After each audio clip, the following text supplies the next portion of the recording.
வருங்கால அரசு அதிகாரிகள் அனைவரையும் கனோகான் சேனல் அன்புடன் வரவேற்கிறது. இந்த வீடியோவில் தமிழகத்தோட முதலமைச்சர்களோட வரிசையை எப்படி ஈஸியாக ஷார்ட்கட்டில் ஞாபகம் வச்சுக்கலான்னு பார்க்கலாம். இந்த வீடியோ வந்து எக்ஸாம் பாயிண்ட் ஆஃப் வியூவில் ரொம்ப இம்பார்ட்டன்ட் டாபிக். அதனால் வீடியோவை ஸ்கிப் பண்ணாமல் ஃபுல்லாக பாருங்கள். ப்ரீவியஸ் இயர் கொஸ்டின் பேப்பரில் என்ன பண்ணியிருப்பாங்கன்னா, ஒரு 4 முதலமைச்சர்களோட பேரை கொடுத்துருப்பாங்க. அவங்க ஆட்சி செய்த கால வரிசைப்படி அரேஞ்ச் பண்ண சொல்லியிருப்பாங்க. இப்படி கேட்டிருந்தாங்க. அதனால் இந்த வரிசையை மட்டும் தெரிஞ்சு வச்சுக்கோங்க. சப்போஸ் நம்மளுக்கு வந்து கால வரிசைப்படி அரேஞ்ச் பண்ண சொன்னாங்கன்னா, அரேஞ்ச் பண்ணுறதுக்கு இந்த ஷார்ட்கட் வந்து ரொம்ப ஈஸியாக இருக்கும். முதல்ல 1947 வந்து முதல்ல யார் வந்து முதலமைச்சராக இருந்தாங்கன்னா ஓபி ராமசாமி. இவர் எப்படி ஞாபகம் வச்சுக்கலாம்னா, ஓபிஎஸ் இருக்காருங்க இல்லையா, இப்போதைக்கு அரசியல்வாதி ஓபிஎஸ் இருக்காருங்க இல்லையா, அவருக்கு பதில் ஓபிஆர் அப்படின்னு போட்டுங்க. ஓபிஆர்னா ஓபி ராமசாமி அப்படின்னு ஞாபகம் வச்சுக்கலாம். இதுக்கு முன்னாடி வந்து 1920 அதாவது முதல் தேர்தல் நடந்திருக்கும். அப்போ யார் முதலமைச்சர்னா சுப்புராயலு ரெட்டி. இதையும் தெரிஞ்சு வச்சுங்க, கேட்க வாய்ப்பு இருக்குது. 1947 சுதந்திரத்துக்கு பின்னாடி வந்து யார் முதலமைச்சர்னு கேட்டாங்கன்னா ராமசாமி. சரிங்களா. இதே வந்து 1920 அதாவது சுதந்திரத்துக்கு முன்னாடி முதல்ல வந்து மெட்ராஸ் மாநிலத்தோட முதலமைச்சர் யாருன்னு கேட்டாங்கன்னா அது வந்து சுப்புராயலு ரெட்டி. அதாவது 1920 இருந்திருப்பார். அவர் வந்து எந்த கட்சின்னு பார்த்தீங்கன்னா நீதி கட்சி. இதே வந்து சுதந்திரத்துக்கு பின்னாடி வந்து மெட்ராஸ் மாநிலம் இருக்கு இல்லைங்களா, மெட்ராஸ் மாநிலத்தோட முதலமைச்சர் யாருன்னு பார்த்தீங்கன்னா ராமசாமி. இதே வந்து தமிழ்நாட்டோட முதலமைச்சர் யாருன்னு பார்த்தீங்கன்னா அண்ணாதுரை தான். ஏன்னா வந்து 1969 அவர் தான் வந்து மெட்ராஸ் மாநிலத்தை தமிழ்நாடு மாநிலமாக மாற்றிருப்பார், பெயர் மாற்றிருப்பார். அது எல்லாருக்குமே தெரிஞ்சது தான். இதில் வந்து நீங்கள் புரிஞ்சுக்க வேண்டியது என்னென்னா, மெட்ராஸ் மாநிலத்தோட முதலமைச்சர் யாருன்னு பார்த்தீங்கன்னா சுப்புராயன். இது வந்து 1920 நடந்தது. இவர் வந்து நீதி கட்சி. இது ஒன்று. ரெண்டாவது, சுதந்திரத்துக்கு பின்னாடி வந்து முதலமைச்சர் யாருன்னு பார்த்தீங்கன்னா ராமசாமி. ஓபிஆர் சொன்னோம் இல்லைங்களா, அதை வச்சு ஓபி ராமசாமின்றத ஞாபகம் வச்சுங்க. இதே வந்து தமிழ்நாட்டு மாநிலத்தோட முதலமைச்சர் யாருன்னு பார்த்தீங்கன்னா அண்ணாதுரை. எப்படின்னா 1969 அவர் தான் வந்து மெட்ராஸ் மாநிலத்தை வந்து தமிழ்நாடு மாநிலமாக மாற்றிருப்பார். மாற்றினதுக்கப்புறம் அவர் தான் இருந்திருப்பார். அதனால் தமிழ்நாடு மாநிலத்தோட முதலமைச்சர் யாருன்னு பார்த்தீங்கன்னா அண்ணாதுரை தான். இதுவரை செக் பண்ணிவிட்டு நோட்ஸில் ஆட் பண்ணி படிங்க. முதல்ல ஓபிஆர் சொன்னோமா, அதாவது ஓபி ராமசாமி. இரண்டாவது பார்த்தீங்கன்னா குமாரசாமி. பாருங்கள், முதல்ல வந்து ராமசாமின்னு இருக்குது, இங்கே குமாரசாமி அதாவது எக்ஸ்ட்ரா ஆட் ஆகிருக்கு. இது வந்து ராஜான்னு வருதுங்களா, ராஜான்றது வந்து 2 லெட்ரு சரிங்களா. இவர் ரெண்டாவது. முதல்ல வந்து ஓபிஆர்னு சொன்னோம் ராமசாமி, இங்கே வந்து குமாரசாமி ராஜான்றது 2 லெட்ரு, அதை வச்சு ரெண்டாவது ஞாபகம் வச்சுக்கலாம். அப்படின்னா ராமசாமிக்கு அடுத்தது குமாரசாமி வராரு அப்படின்ற மாதிரி ஞாபகம் வச்சுக்கோங்க. அதை வச்சும் இது ஞாபகம் வச்சுக்கலாம். இரண்டாவது முதலமைச்சர் வந்து பிஎஸ் குமாரசாமி ராஜா அப்படின்றத ஞாபகம் வச்சுக்கலாம். அடுத்து மூன்றாவது யாருன்னு பார்த்தீங்கன்னா ராஜகோபாலாச்சாரி. இது எப்படி ஞாபகம் வச்சுக்கலாம்னா, இங்கே கோபால் அப்படின்னு வருது இல்லைங்களா, கோபால் வந்து 3 லெட்ரு சரிங்களா.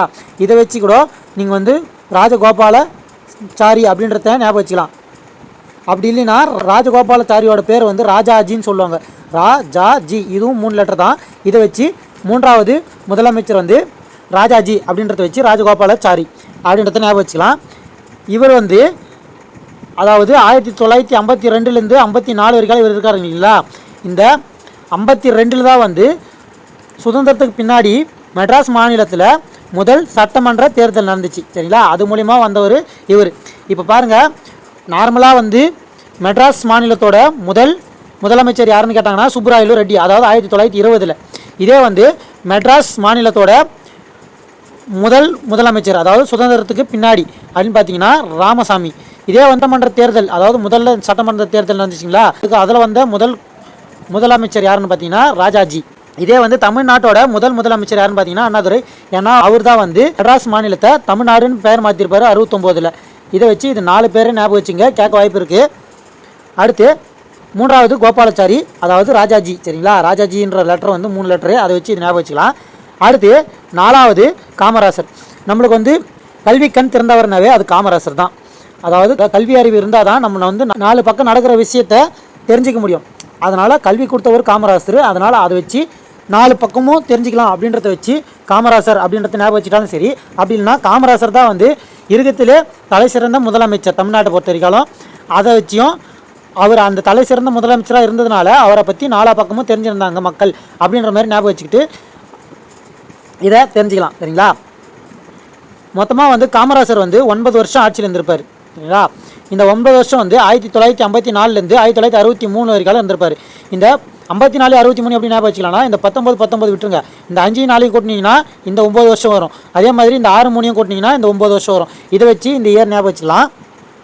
அடுத்து அஞ்சாவது பக்தவச்சலம் இதே ஞாபகம் வச்சுக்கலாம்னா காமராசர் வந்து மக்கள் மேலே பக்தியாக இருந்தார் அப்படின்றத ஞாபகம் வச்சுக்கிட்டு 5வது முதலமைச்சர் வந்து பக்தவத்சலம் அப்படின்றத ஞாபகம் வச்சுக்கலாம். சரிங்களா? அடுத்து 6வது அண்ணாதுரை. 6 அண்ணாதுரை இந்த ரைமிங்லேயே வரும் 6 அண்ணாதுரைன்ட்டு. அதை வச்சு இது ஞாபகம் வச்சுக்கலாம். இவர் வந்து 69ல் தமிழ்நாடுன்னு பெயர் மாற்றிருப்பாரு இல்லைங்களா? அவர் அதுக்கு முன்னாடி 2 வருஷத்துக்கு முன்னாடி தான் உள்ளே வந்திருப்பார் ஆட்சிக்கு. சரிங்களா? 67 வருவார். 69ல் தமிழ்நாடுன்னு பெயர் மாற்றுறாரு. தமிழ்நாடுன்னு எப்போ பெயர் மாற்றுவார்னா ஜனவரி 14ஆம் தேதி தமிழ்நாடுன்னு பெயர் மாற்றிடுவார். அடுத்து ஜனவரி 14ஆம் தேதி தமிழ்நாடுன்னு பெயர் மாற்றிடுவார். அதுக்கப்புறம் வந்து பிப்ரவரி 3ஆம் தேதியே அண்ணா இறந்துருவார். சரிங்களா? அதை ஞாபகம் வச்சுங்க. அந்த பிப்ரவரி 3ஆம் தேதியிலேருந்து பிப்ரவரி 10ஆம் தேதி வரைக்கும் வந்து நெடுஞ்செழியன் ஒருத்தர் வந்து ஆட்சி பண்ணியிருப்பார். 7 நாளுன்றதுனால கொடுக்கல வரிசையில். அடுத்து 7வது வந்து யாருன்னு பார்த்தீங்கன்னா கருணாநிதி. சரிங்களா? இங்கே அண்ணாதுரை வந்தார் இல்லைங்களா? அவர் தான் வந்து டிஎம்கே. சரிங்களா? திராவிட முன்னேற்ற கழகம் இருக்கு இல்லைங்களா? அதுக்கு முன்னாடி வந்த எல்லாருமே வந்து இந்தியன் நேஷனல் காங்கிரஸ், அதாவது காங்கிரஸ் கட்சியை சேர்ந்தவங்க. அதுக்கு முன்னாடி வந்த எல்லாருமே. சரிங்களா? அந்த 5 பேர் வந்தாங்க இல்லைங்களா? அதுக்கு முன்னாடி வந்த எல்லாருமே வந்து இந்தியன் நேஷனல் காங்கிரஸை சார்ந்தவங்க. இதே வந்து 1920 வந்த சுப்புராயலு ரெட்டியார் வந்து நீதி கட்சியை சார்ந்தவர். இதையும் கேட்க வாய்ப்பு இருக்குது, தெரிஞ்சுக்குங்க. அதாவது காங்கிரஸ் அல்லாத முதலமைச்சர் யாருன்னு கேட்டாலும் அண்ணாதுரை தான். அதே மாதிரி தமிழ்நாட்டோட முதலமைச்சர் யாருன்னு கேட்டாங்கனாலும் அது அண்ணாதுரை தான். ஏன்னா வந்து தமிழ்நாடுன்னு பெயர் மாட்டினது அவர் தான். மாற்றினதுக்கு அப்புறமும் அவர் தான் முதலமைச்சராக இருந்திருப்பார். அதை வச்சு இது ஞாபகம் வச்சுங்க. அடுத்து அண்ணா இறந்ததுக்கப்புறம் அதுக்கடுத்து வந்து பெரிய ஆளுன்னு பார்த்தீங்கன்னா டிஎம்கேல கருணாநிதி. சரிங்களா? கருணாநிதி அவரும் வந்து டிஎம்கே. இவர் 7வது முதலமைச்சர்ன்றத எப்படி ஞாபகம் வச்சுக்கலாம்னா கருணாநிதி ஐயா இருக்கார் இல்லைங்களா? அவர் இருக்கிற சொத்து மதிப்புக்கு அவரோட 7 தலைமுறையும் வந்து உட்காந்து சாப்பிட்ற அளவுக்கு இருக்குது அப்படின்ற மாதிரி ஞாபகம் வச்சுட்டாலும் சரி. அப்படி இல்லைன்னா கருணாநிதி இருந்தார், இப்போ ஸ்டாலின் இருக்கார், அதுக்கடுத்து அவர் பையன் உதயநிதி. இதாவது 7 தலைமுறைக்கும் வந்து அவங்களோட வாரிசு அரசியல் தான் நடக்குன்றத வச்சு 7வது முதலமைச்சர் கருணாநிதி அப்படின்றத ஞாபகம் வச்சுக்கலாம். இப்போது இதுலேருந்து பாருங்கள் டிஎம்கே ஏடிஎம்கே ஏடிஎம்கே டிஎம்கே இப்படி தான் மாறி வரும். இப்போது கருணாநிதி டிஎம்கே வந்தாருங்களா? அடுத்தது வந்து 8வது ராமச்சந்திரன், அதாவது எம்ஜிஆர், அதாவது 8 எம்ஜிஆர் இந்த ரைமிங்லேயே வரும் 8 எம்ஜிஆர். சரிங்களா? இவர் வந்து ஏடிஎம்கே. அடுத்து வந்து இவர் வந்து இறந்ததுக்கப்புறம் வந்து அவங்க மனைவி ஜானகி ராமச்சந்திரன் ஆட்சி பண்ணியிருப்பாங்க. சரியா? அதாவது எம்ஜிஆர் வந்து ஆட்சி பண்ணிட்டு இருக்கும்போதே இறந்துருவார். அதுக்கப்புறம் வந்து ஜானகி ராமச்சந்திரன் பதவிக்கு வருவாங்க, முதலமைச்சர் பதவிக்கு. அதாவது முதல் பெண் முதலமைச்சர் யாருன்னு பார்த்தீங்கன்னா ஜானகி ராமச்சந்திரன். இதே வந்து தேர்தல் மூலிமா ப்ராப்பராக வந்த முதலமைச்சர் யாருன்னு பார்த்தீங்கன்னா செல்வி ஜெயலலிதா. சரிங்களா? இது எல்லாருக்குமே தெரியும். ஆனால் வந்து முதல் பெண் முதலமைச்சர் யாருன்னு கேட்டாங்கன்னா ஜானகி ராமச்சந்திரன். இதே வந்து எலெக்ஷன் மூலிமா ப்ராப்பராக வந்து முதலமைச்சரானது யாருன்னு பார்த்தீங்கன்னா பெண், அதாவது எலெக்ஷன் மூலிமா ப்ராப்பராக முதலமைச்சரான முதல் பெண் முதலமைச்சர் யாருன்னு பார்த்தீங்கன்னா ஜெயலலிதா அவர்கள். சரிங்களா? இப்போது நம்ம சொன்னோம் இல்லைங்களா ஏடிஎம்கே வந்துருச்சிங்களா? இதில் ராமச்சந்திரன் ஏடிஎம்கே. அடுத்து வந்து உடனே வந்து கருணாநிதி டிஎம்கே. சரிங்களா? அடுத்தது உடனே வந்து ஜெயலலிதா ஏடிஎம்கே. அடுத்து வந்து கருணாநிதி டிஎம்கே. அடுத்து வந்து ஜெயலலிதா ஏடிஎம்கே. இது வரைக்கும் வரிசையாக வரும். இவங்களோட வருஷத்தை எப்படி ஞாபகம் வச்சுக்கலான்னு பாருங்கள். இந்த 1 வருது இல்லைங்களா? 1991, 2001, 2011 இந்த வரிசையில் வருது இல்லைங்களா? இதிலெல்லாம் வந்து கருணாநிதியோட ஆட்சி முடியும். கரெக்டாக 91, 2001, 2011 இதெல்லாம் வந்து கருணாநிதியோட ஆட்சி முடியும். அதே மாதிரி அந்த 1991, 2001, 2011 ஜெயலலிதா அம்மாவோட ஆட்சி தொடரும். சரிங்களா? இதெல்லாம் வந்து ஞாபகம் வச்சுங்க. இதெல்லாம் ஈஸியாக ஞாபகம் வச்சுக்கலாம். அடுத்து 2001 வரைக்கும் ஜெயலலிதா வந்துடுவாங்க. 2001 வந்து ஜெயலலிதா வந்து அரெஸ்ட் ஆகிடுவாங்க. அதுக்கு பதில் வந்து ஓபிஎஸ் இருப்பார். அதுக்கப்புறமா வந்து ரிலீஸ் ஆகிட்டு வந்துடுவாங்க. அதுக்கப்புறம் திரும்ப ஜெயலலிதா வந்துடுவாங்க. அந்த இதுக்கு பின்னாடி வந்து மீண்டும் கருணாநிதி வந்துடுவார். திரும்ப ஜெயலலிதா, அப்புறம் பன்னீர்செல்வம், அப்புறம் வந்து ஜெயலலிதா அம்மா, அடுத்து வந்து பன்னீர்செல்வம், அடுத்து பழனிசாமி, இப்போ வந்து கரண்ட்டில் ஸ்டாலின். அதையும் தெரிஞ்சு வச்சுங்க. இங்கே பாருங்கள் இந்த ஆர்டர் எப்படி வருது பாருங்கள். இங்கே பாருங்கள் இந்த கருணாநிதி ஜெயலலிதா மாற்றி வந்தாங்க இல்லைங்களா? அது வரைக்கும் விட்டுருங்க. அதுக்கப்புறம் பாருங்கள் கருணாநிதி ஜெயலலிதா பன்னீர்செல்வம் ஜெயலலிதா, கருணாநிதி ஜெயலலிதா பன்னீர்செல்வம் ஜெயலலிதா, இந்த ஆர்டர் அப்படியே வரும். அதுக்கப்புறம் வந்து ஜெயலலிதா அம்மா கற்றுது பன்னீர்செல்வம், அதாவது இடைக்கால ஆட்சி. அதுக்கப்புறம் வந்து கடைசியாக வந்து பழனிசாமி ஐயா வந்தார் இல்லைங்களா?